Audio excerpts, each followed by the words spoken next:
on ABC Radio Brisbane. 6:08. Have you considered downsizing? How do you know if it's the right time for you? Earlier this week, you may have heard my interview with Simon Kutzenmacher. He was the co-founder of the Demographics Group. And earlier this week, he told me about why downsizing and establishing a community in the later years of your life is really important. Let me just jog your memory here. If you live in a car-dependent suburb by your own, as an old person, bit by bit, you'll receive fewer visitors, be more timid, afraid to drive, and you will slowly wither away in your home. We know where this is happening. We know the scale of this, where it's happening. So if you're in your 70s, get the hell out of your car-dependent suburb. Move into a walkable neighborhood, ideally while both partners are still alive, so you have a better chance of creating a larger social network. That will make all the difference in your quality of life as you age. So that was earlier on this week. My next guest is the author of a book, Downsizing Made Simple, co-written by Noel Whittaker, by the way. And the book explains the do's and don'ts of downsizing. Rachel, thanks for joining me this afternoon. Thanks, Steve. How do you know when it might be the right time to seriously sort of plot or plan out downsizing your life, where you want to live, you know, if you're not as physically mobile or vibrant as you once were?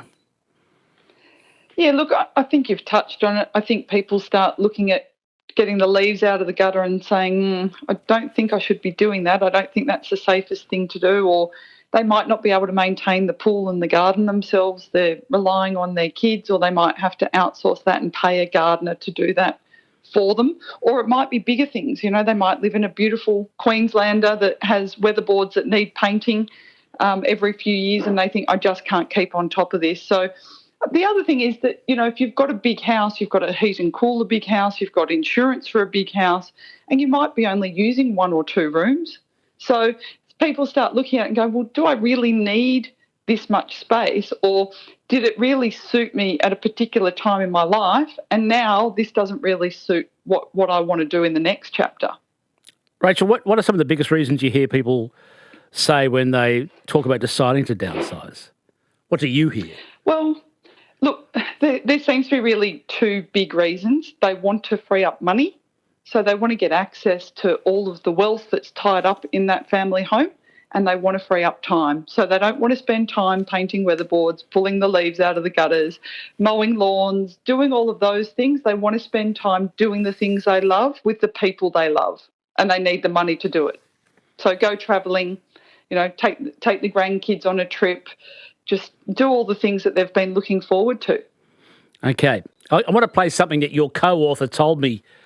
It must have been a couple of years ago. I think it might have been in the pandemic. But I actually kept what he said because it resonated so strongly with my listeners. But I think it was when Noel Whittaker brought out one of his books, Retirement Made Simple, and he told me about the importance or the value of low-value transactions. Let me play this and I'll come back to you. It means happiness. And all the research shows that it's the social network is the major factor in retirement. Your connections to friends, family, community. Yes, that's why it's dangerous to suddenly up and leave where you are and say go to Cairns or somewhere, because your social network comes from your job and your church and your sport and your kids. Mm-hmm. And you leave all them behind and you're on your own. And if one partner dies, you're in serious trouble. So I advise to go and rent there for 6 months and see if you like it. But also, I like the concept, which I discovered in the research for the book, of low-value transactions. That means you go and walk the dog and you meet another guy most mornings walking his dog and you say, how are you going? Mm. Or you go to your coffee shop and you get to know the proprietor and you get to know the people normally there, but you don't take them home, but they're just part of your social network in a way. It's important. So that brings happiness, but it doesn't cost a lot of money. You're not chewing into your savings or your superannuation to live it. Exactly. I mean, we've just found in COVID, you don't need a lot of money to live, if as long as you can get out on the street. Mm. The worst thing is cooped up at home. Think of all these people locked up in five-star hotels and they weren't happy. That was Noel Whittaker. Let me come back to my guest, Rachel Lane. Rachel is the co-author of the book Downsizing Made Simple. Rachel, I want to come to this issue of location. You know, tackling the right location when considering downsizing to have all those little community elements that you want or need without the massive burden of a very large half-empty house. Yeah, and sometimes people get very hung up on that old real estate adage of location, location, location. But Noel touched on it. I always say you've got to find your vibe and find your tribe. So you've got to walk into the accommodation and feel like it's home. It doesn't matter whether you're considering a granny flat, downsizing into a retirement village, a land lease community, an apartment, a townhouse, collaborative housing, build to rent. It doesn't matter what it is. You've got to feel like you belong there, and you've got to feel like these are your kind of people. This is your community. You don't want to get the sense that you're a square peg in a round hole. What are the lifestyle choices then you need to consider prior to deciding, where and when to downsize? Well, you've got to think, it might sound silly, but where you live affects how you live. So you've got to think about exactly what Noel was talking about in that grab. How do you want to spend your days, and who do you want to spend your days with? Because unfortunately, if you don't plan on how you're going to spend your time, you can find yourself spending an awful lot of time sitting in front of the TV. Yes. And most people don't want to spend their time doing that. No. So if you're looking at downsizing into a retirement village, for example, they'll have a calendar of all the events that they've got on for that month. So grab a copy of that calendar, take it home, circle the things that you would be interested in. Then when you're talking to the salesperson or the village manager or whoever it is that's your contact there, if there are particular things that you think you would like to do them before you even decide to move into the village. Just say, hey, I know you've got arts and crafts on a Thursday. Could I come along? Or I know you've got a wine and cheese appreciation night. That really interests me. Could I come along? Or whatever it might be a sporting pursuit. Just do that. People think, oh, no, you can't do that. Yes, you absolutely can. It's important research. You want to find the place that is going to suit you with that community that you're going to want to be a part of. In people who live in some of the older, more established suburbs, they often have that community, but they also have that house that's half empty and maybe, quite a drain on their superannuation or retirement finances. It's, in my mind, that's a bit of a difficult decision.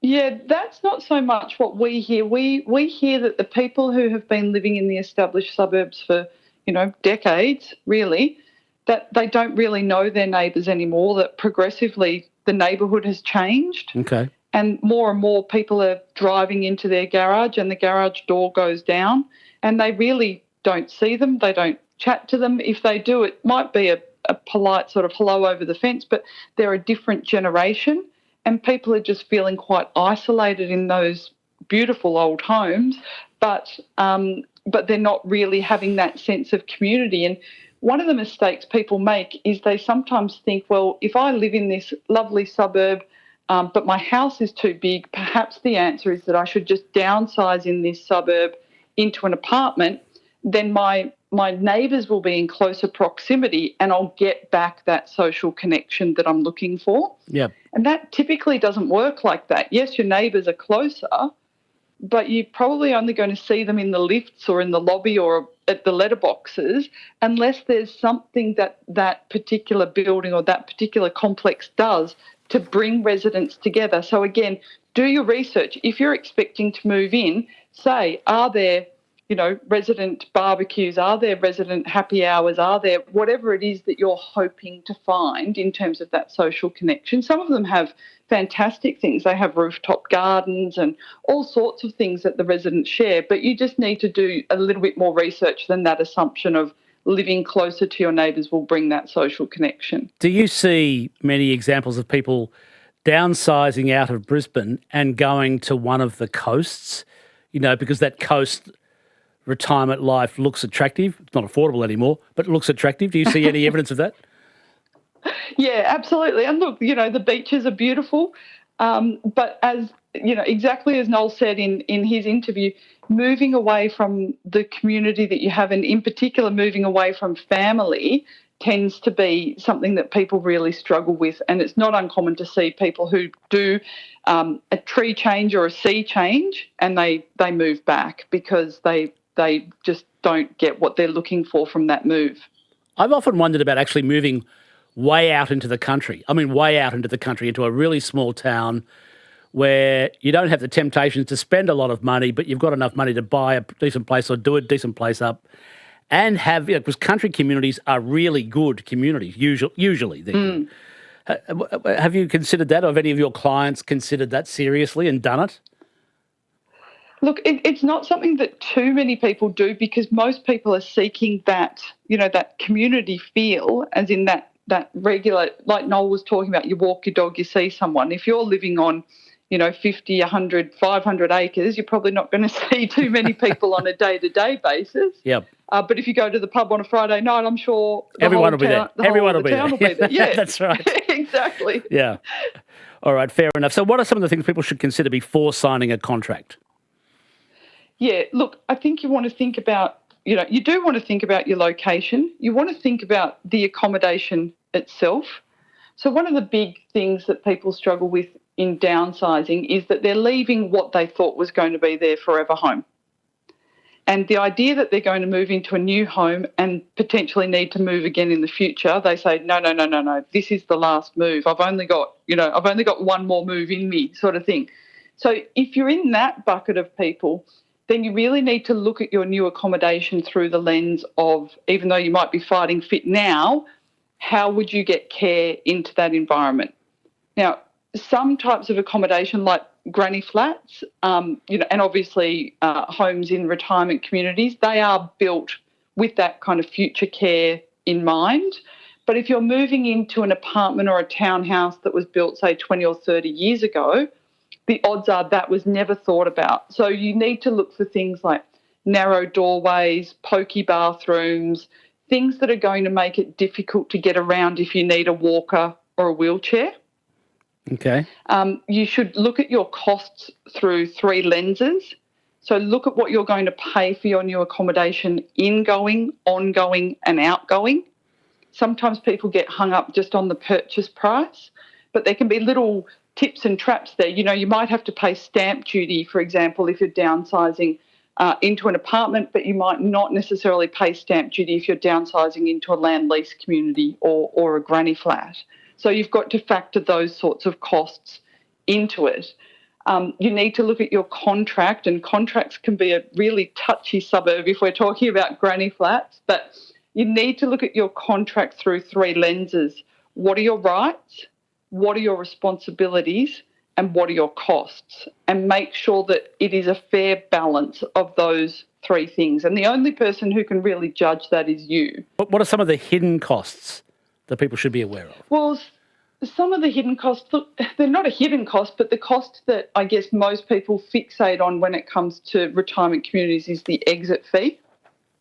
So make sure you understand what that is and how it gets calculated. There can be complex formulas that share, capital gain and capital loss with the operator. You might need to renovate your home before it sells. You might need to pay sales commissions, marketing fees, things of that nature. Stamp duty is definitely a gotcha in some circumstances. Some people don't realise that they're going to pay stamp duty. Most of the time you don't pay stamp duty if you're moving into a granny flat, a retirement village or a land lease community, but you can certainly pay stamp duty moving into a strata titled townhouse or an apartment. So things like that catch people out. The other thing that people do is they kind of say, oh, well, I'm selling my house for this much and I'm buying my new house for that much. The difference between those two things is what I'm going to have in my hot little hand to invest or spend. Whereas in reality, there's going to be costs associated with selling your current home.